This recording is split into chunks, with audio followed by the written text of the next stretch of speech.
right. Well, welcome back from lunch to this wonderful part, grading. Ah! So 4 years ago, I was actually a classroom teacher here at the International Community School in Kirkland, Teals, and AP Computer Science A. And I had my volunteers come up, this volunteer came up and said, oh, these three boys, they've been cheating. And I'm like, are you sure? How do you know? And he showed me their papers. The indentations were all the same. The variable names were all the same. A lot of them are really bad at cheating. Oh, wait, that's the wrong story for the wrong thing. I'm so sorry. So about grades, we've got to, I was doing cheat, no cheat. Oh, gosh, I need to recover from my lunch too. Let me back up. So as a teacher, grading is something that, of course, we have to do. We have to reach out for students. And it's amazing how different grades can make you feel. There have been times when a student got a B, and I would run down the hallway when I saw them to congratulate them because they worked so hard to get that B, right? And then I would have a student that would get an A minus, and I'd say, you know this is not your best, right? You know that. So grades are really, and they go, yes, you're right. Grades are really interesting, right? And how many people, raise your hand, how many people got good grades in high school? Right? How many people didn't get good grades in high school? It affects you, doesn't it? It really does. So being able to kind of understand why we give grades, what are grades for, just really, really important. And also to make sure we kind of all grade the same, right? You don't want to, with four different teachers, I want to make sure that you guys are working out on your grading. So just because we are all a little tired, I am going to need 4 different volunteers. I need, first of all, a volunteer who's good at b-ball. Do I have a volunteer that's good at basketball? I will take, you raised your hand. Oh, were you scratching? You're not good at, okay, come on up. Oh, it was like this, whoa, take the dive. And then I need a volunteer who is bad at basketball. Back there, come on up. And then I need 2 scorekeepers. I need a scorekeeper. Scorekeeper number 1. Scorekeeper number 2, come on up.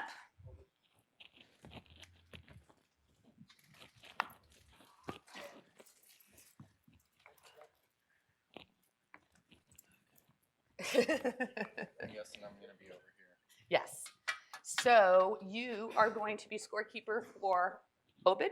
Yes, Obed. You're scorekeeper for Obed. You are scorekeeper for Mayho. There you go. So what you guys are going to do, I'm very proud of my basketballs, by the way. What you guys are going to do, I'm going to give you 30 seconds. And you're going to see how many you can make in 30 seconds. And you guys, teachers over there, you are counting to see how many they do in 30 seconds. So you are counting Mahul, and you are counting Obed. Okay? On your mark, get set, go.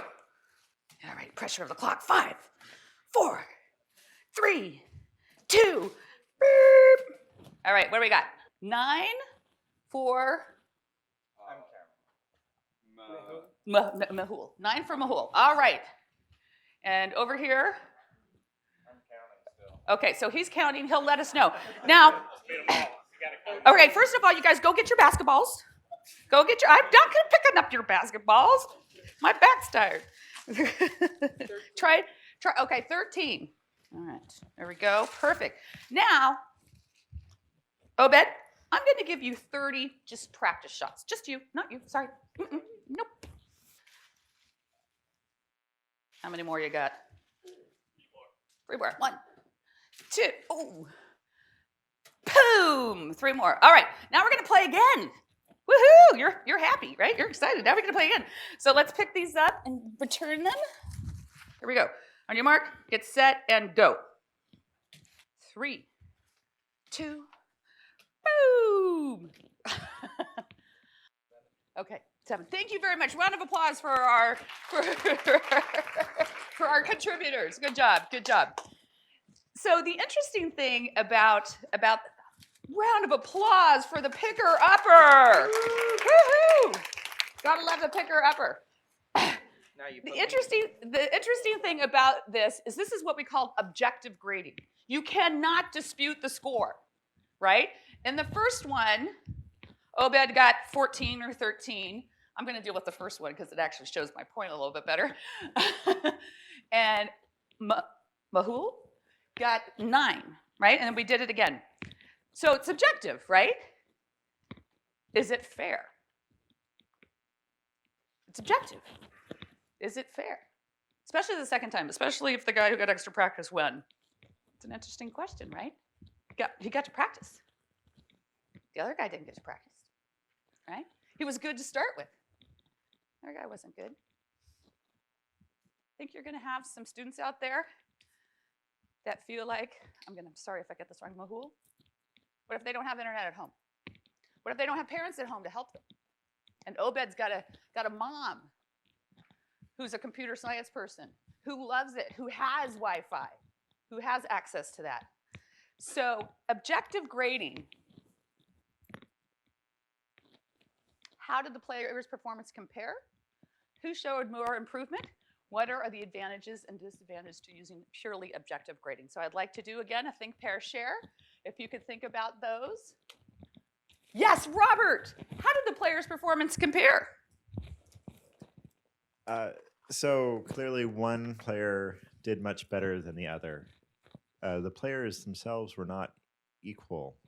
So to say that one player performed better than the other is maybe not an interesting result. Yes. I mean, when players perform at an NBA level, they've all had the same level of practice, we think, right? It's not going to be true for your students coming in. Excellent. Gregory, there we go. How about who showed more improvement? Where's Gregory? Oh, he's right behind you. No, that's Logan. Oh, who's Gregory? Oh, over there. Okay.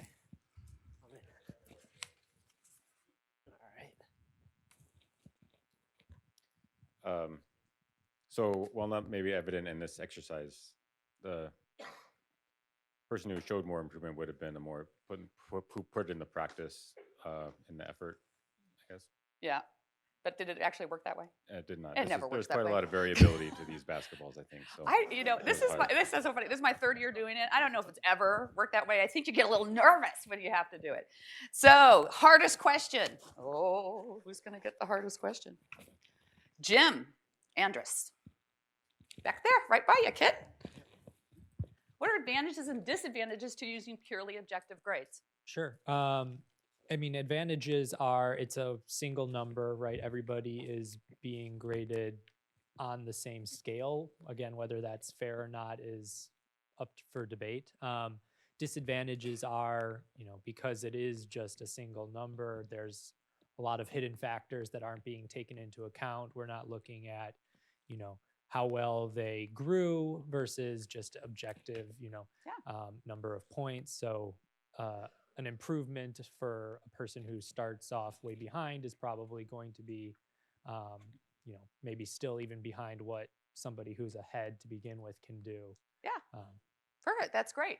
So, would it be nice if the NBA said, oh, I really wanted to improve. Can I do that over? Can I play that game over? But what about someone like Mahi? Why can't I remember that? I'm so sorry. To say, hey, if you want to practice and come back and show me that your skill has improved, let's do that. Give them a chance, right? Can't do that at objective. Give them a chance to redo. Give them a chance to fix mistakes made on test. Students are still learning. Yes, you have a question back there. I was just going to say that one of the examples of the factors that aren't like shown by that purely objective thing was like Obed had a lot more pressure put on him because he practiced for 30 seconds beforehand in front of an audience, and then there's like set expectations and that kind of thing. I totally think that's why they always do worse. It's very true. So then it wasn't fair for him, right? So that's a good point. Things change. So this is a really interesting question. Why do we give grades? Why do we give those? So again, we're going to do the think, pair, share. Just why think about why do we give grades? Who is the audience for grades? Do your answers to the above change depending on when or how the grades are given?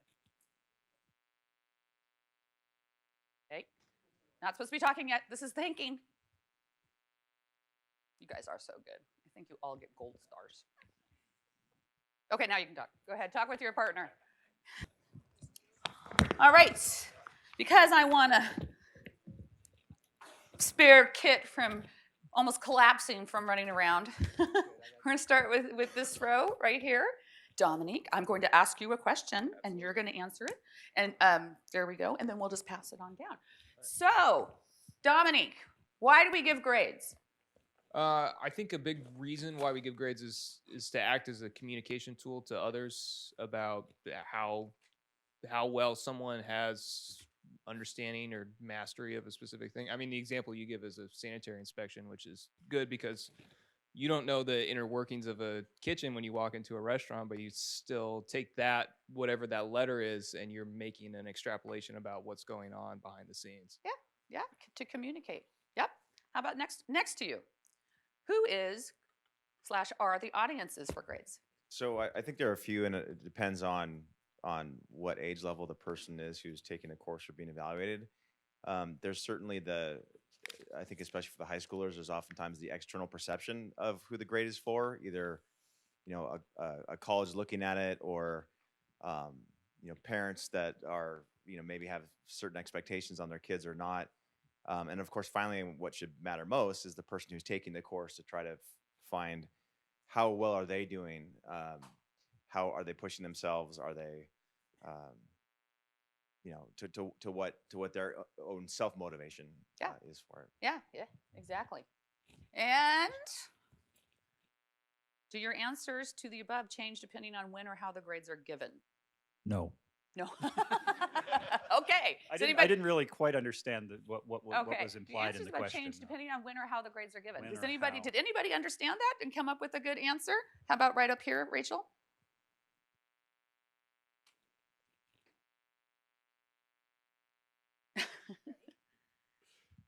So it's all about the audience. So in certain cases, like what we're teaching, Intro to Computer Science, one of the primary goals is to keep the student engaged and interested.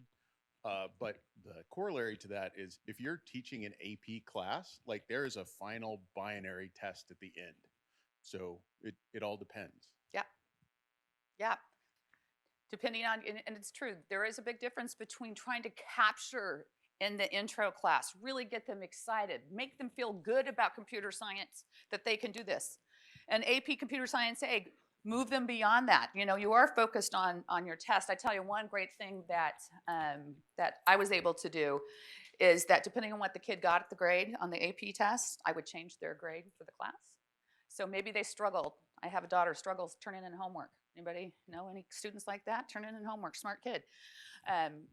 Didn't do very well in the class, got a 5, and the teacher, I wasn't her teacher, but the teacher bumped her grades. So the key here is that students should be given opportunities to raise their grades, to show improvement, to show mastery, that yes, I need to practice some more to show mastery.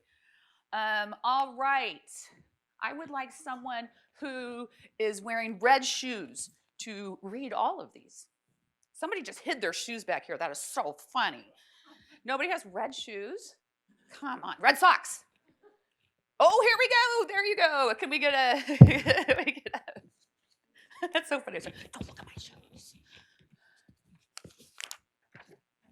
Okay.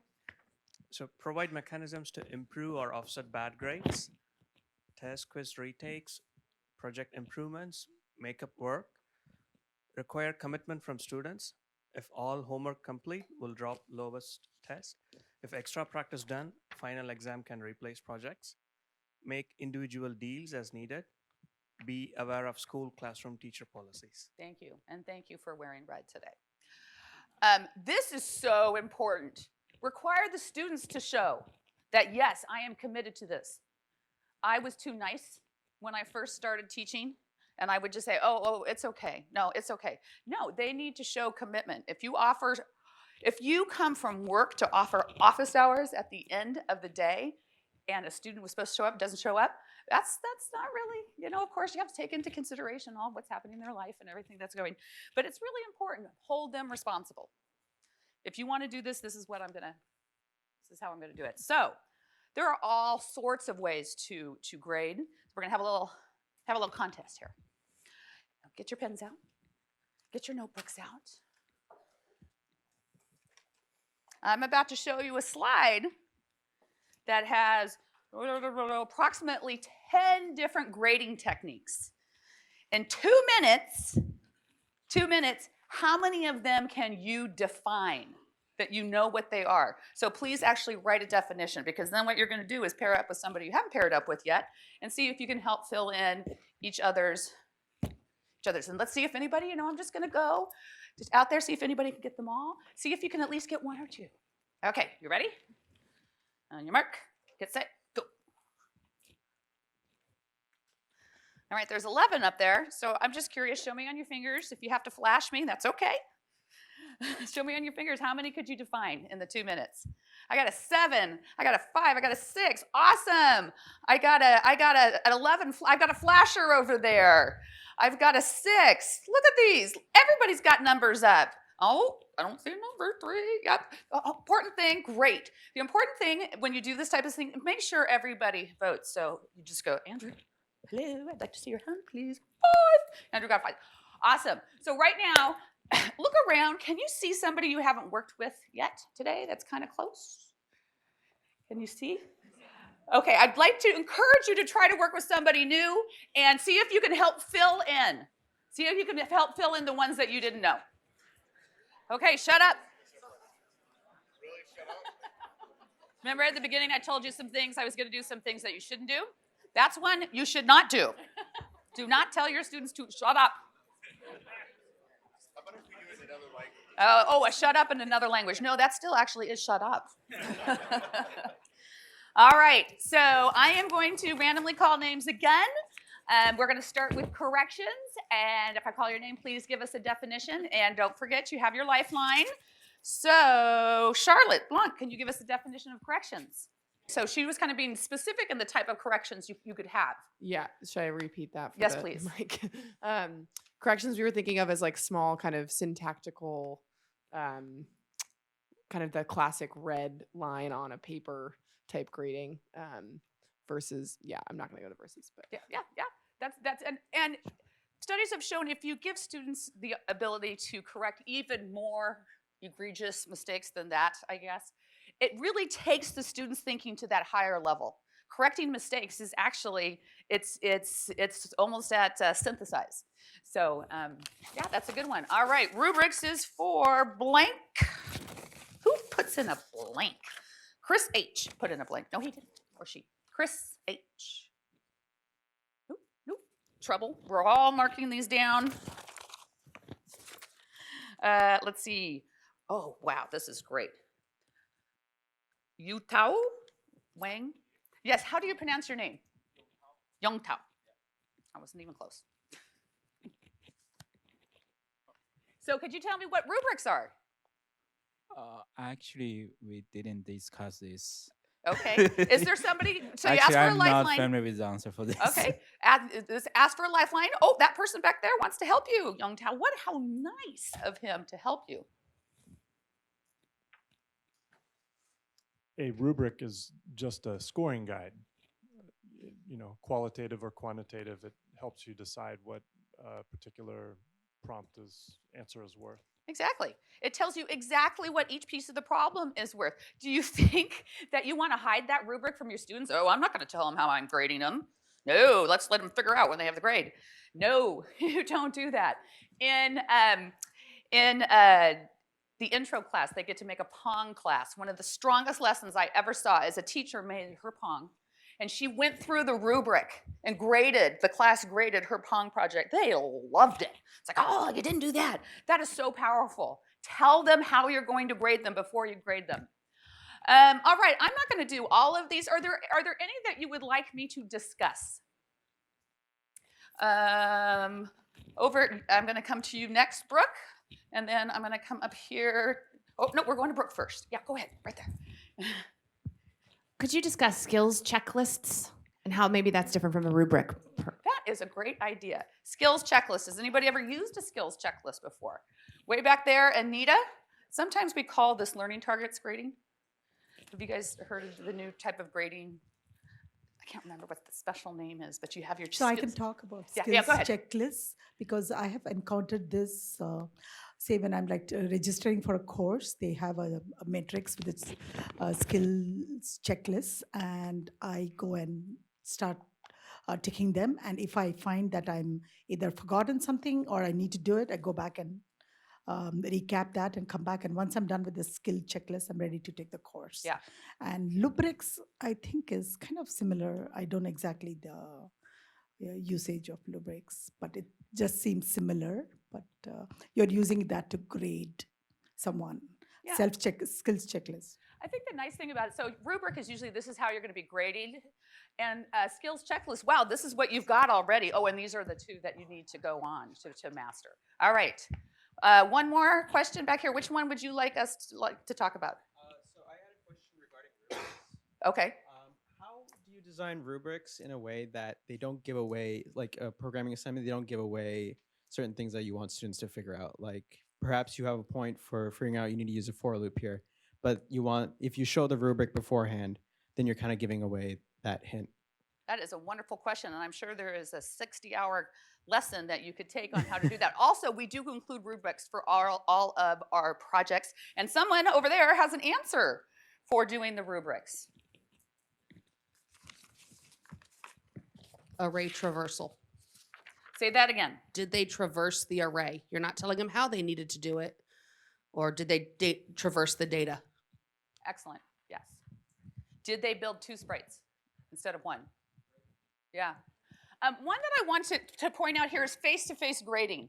Another very, very strong class I saw is actually where the teacher, he had such a sense of this is a safe place. This is where we honor what people have done. This is where we honor making mistakes and how they help us grow. He actually would bring up students that volunteered and grade their projects in front of the whole class. So that, yeah, wow. And they felt good about it. I mean, you have to have the right type of relationship. And he had built his whole 2 months about making this type of thing possible. But very, very powerful. So it doesn't have to be in front of the whole class. It can be me sitting down with Gwen and saying, let's go over, oh, you missed this one. What were you thinking? It's very powerful to get that instant, not only feedback, but help. So I just wanted to point that one out. And because you have extra teachers in the classroom, you actually have time for that. Okay. So let's throw a couple out here and see of these, which, Yadav, where's Yadav? All right, let's give Yadav I'm gonna put up something up here and you tell me which letter do you think would be the best type of assessment for this assessment. So for instance, a unit test. It's the end of the unit. You've had your whole unit on loops. You've been doing it for weeks. What kind of assessment would you give?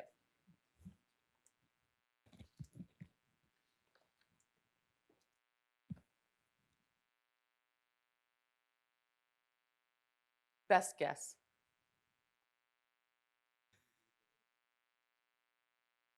Oh, I heard a B, written test. Yeah. So everybody say at 1, 2, 3 what you think the best one would be. 1, 2, 3. Oh, H. Instructor grading. Yeah, there you go. Also, a lot of times those unit tests are correct, incorrect, right? With the option to allow them to do corrections. All right. See, did I hijack your amygdala? So sorry. Oh, Mahul, you already had to play basketball. I'm not going to pick on you. Andrew, what about a weekly quiz? A weekly quiz. Andrew is right up here. Oh, Andrew McOlash. Andrew, right here. There we go. So a weekly quiz, what could you do there? This one, I feel like a lot of different answers could be applicable. Yep. You could, if peer grading might be a good one, just to kind of have like a weekly check-in, like everyone swaps papers, corrects, and then kind of people can share like, oh, why did you get that, and figure out. So a little bit more of like peer instruction. Yeah, with that. yeah. I would have peer grading. Again, you have to set up being, this is a safe space of honoring each other, because, if you've got 25 kids in your class, you want to give timely feedback. All right, I'm going to do one more. You guys get kind of what I'm going at here? Okay. Nick. Homework assignment. Where's Nick? Right back there. Kit, the other way. There you go. Oh, sorry. Nick Castorin. Did I get the right one? Castrina. Oh, sorry, Castorina. Yeah, your handwriting is as good as mine. I feel like homework assignments would have one. It would have B. It would have. You'd probably do E, and it could be either self-graded or instructor. Any of the F through H. It really depends on what is appropriate for that particular assignment. I had 150 students that would turn in homework every day in math. Do you think I graded 150 homeworks? They grade their own. So so you have to look at what it is that you're testing and try different ones. Again, the overall goal is to give the students room for growth, that they can grow, that they can learn. If they didn't master it the first time, that's okay, don't give up. Right, Kevin Wang, he was gonna quit. What did his teacher do, his professor? He just forgot those first quizzes. That was the goal. The goal was for Kevin to learn, and he did. All right, so grading techniques here. I'm gonna give you a minute just to kind of look at this and read it yourself. So a couple of ones, real important. All right, I'm gonna have a little bit of fun here. I kind of like a little bit of fun. Can anybody talk real fast, like one of those TV people? Anybody ever like? No? Oh, somebody was pointing. Oh, over here. Let's get this nice young man back there. All right, let's see what kind of you'll die 7 different ways if you use the guessword. That's okay. That type of thing. Yeah, go ahead. Student benefits. Student sees assignment 3 times, complete grade review. Hits multiple levels of Bloom's taxonomy, application versus analysis, synthesis versus judgment. Teacher benefits. Evaluate 2 students' understanding on 1 assignment, submitter and grader. Save time. Don't take peer grades on faith. Students will miss things, not understand, and sometimes try to cheat. Do spot check peer grading results. No need to review each question from each student in depth. Thank you. How are we feeling about that, about peer grading? Thumbs up, I'm starting to understand this. Sideways, down. Let's all vote. I'm thinking a lot of thumbs up. I see some down, so a little bit. Now, what I would do if I have a majority of thumbs up and thumbs down, I would go to lab and I would come and talk with Garrett one-on-one to make sure. I think I'm actually misinterpreting. Do I understand this versus should I use this? Oh, well, that's a different question. How many can see using peer grading? Raise your hand if you think you use peer grading. All right. Is anybody like, no way, never? It's really, it's a personal choice, and this is something that you work out with your classroom teacher, right? Very powerful. They get to talk, right? They get to talk to each other. They don't want to hear you talk. I'm sorry. I know you guys don't want to hear me talk. You guys want to talk to each other. That's the same with your students. Yes? I had one thing. The teacher benefits, I think another extra Hold on, Marie, just a second, because I want you to get the I think part of the teacher benefits and student benefits too are that you get to see how other people approached a problem, which I think is pretty valuable. Yeah. And again, because you're here, you all aren't professional teachers, and sometimes the first year it's like, I just want to go through it. And second year, so you start adding some things. But this is very powerful, and you have to take these things into consideration. Somebody asked about the PowerPoint. You all got something really, really powerful in your packet today. And that, may I use this? That is your volunteer teacher and pocket guide. Okay, don't pick it up. I shouldn't have done this. See, now you're all picking it up.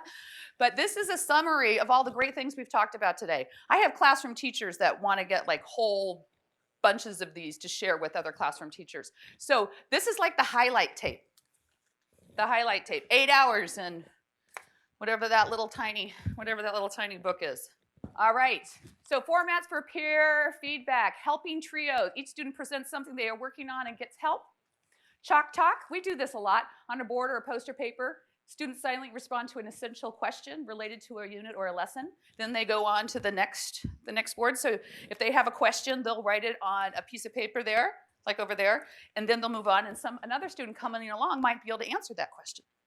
So that's a great way to get students, first of all, up, around, and moving, and being able to give peer feedback. And you guys remember the station model of co-teaching from the first? So this is the World Cafe. Students rotate through tables discussing an essential question and recording parts of their conversation. So for in code, maybe the question is, why do you do, in one table, why do you do a for loop versus a while loop? Something like that.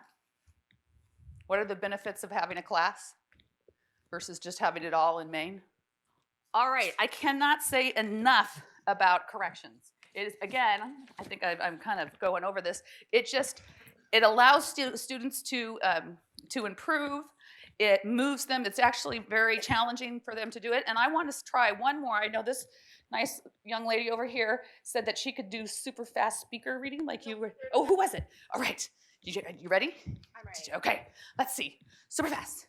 Corrections. Provide students opportunity to correct and learn from mistakes, including with peers. Helping trios.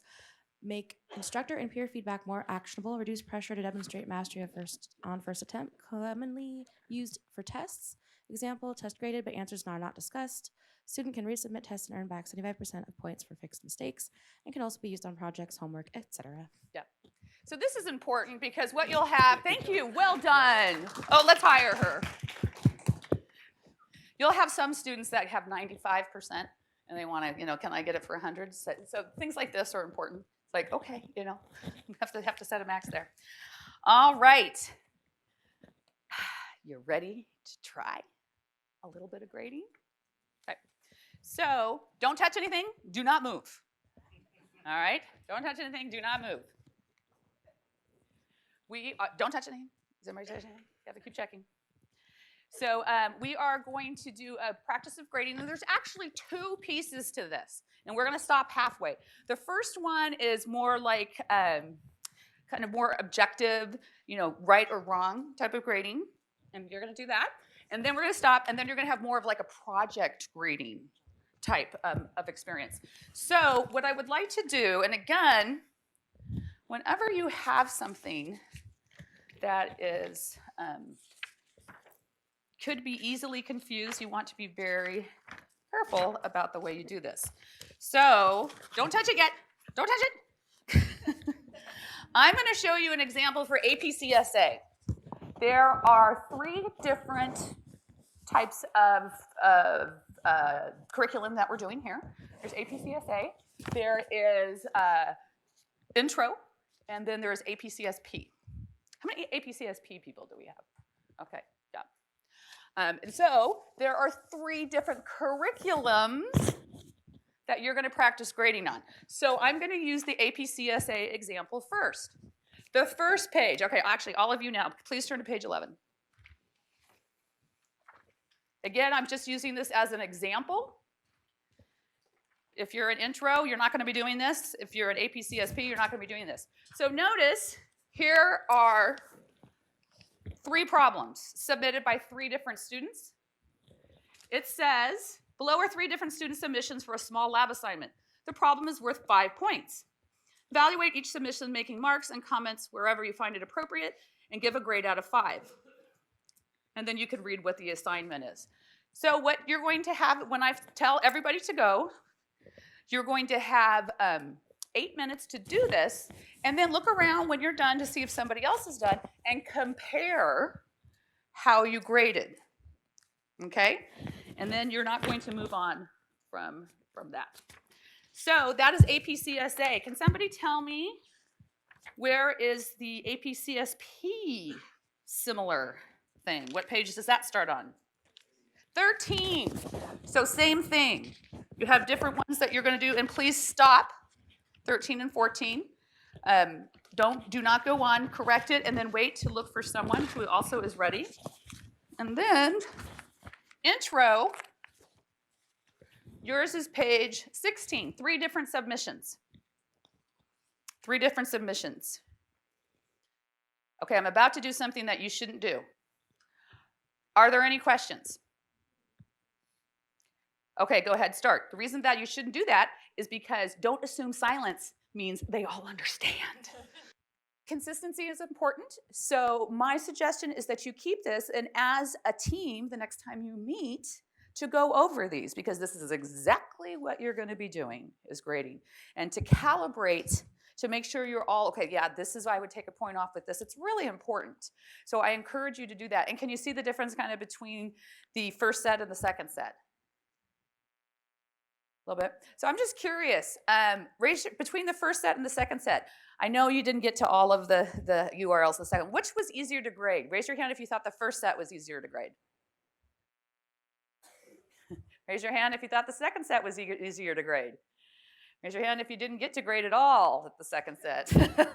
Yeah. Rubrics are nice, aren't they? Rubrics are really nice. So again, what's really important is that you talk about grading as a team. There is a lot of grading. The nice thing is that it's actually there's a lot of grading for the projects. So talk about calibrating as a team. Talk about how you're going to divvy up grading. Some teachers don't want their TAs to grade. I mean, their volunteers to grade. Some teachers do, so that's really up to you. So one of the things that we do recommend for our classes, this is the APCSA and the intro. I'm guessing APCSP, maybe you don't have a choice. But we do say for APCSA that 40% is the tests and quizzes, 20% is homework, and another 40% is the projects, Magpie, pictures, frat calc. And again, I've had a lot of teachers that do say if you get a 5 on the test, on the AP test, you get an A in the class. Intro, lot more participation, notebooks, homework, daily labs. Although we say, actually, technically, this is interesting because we say there shouldn't be homework in intro. So I've got to ask about that one. Not so much on the on the testing and everything. So good luck with grading. Good luck with working together as a team. And I am going to turn it over to Grace.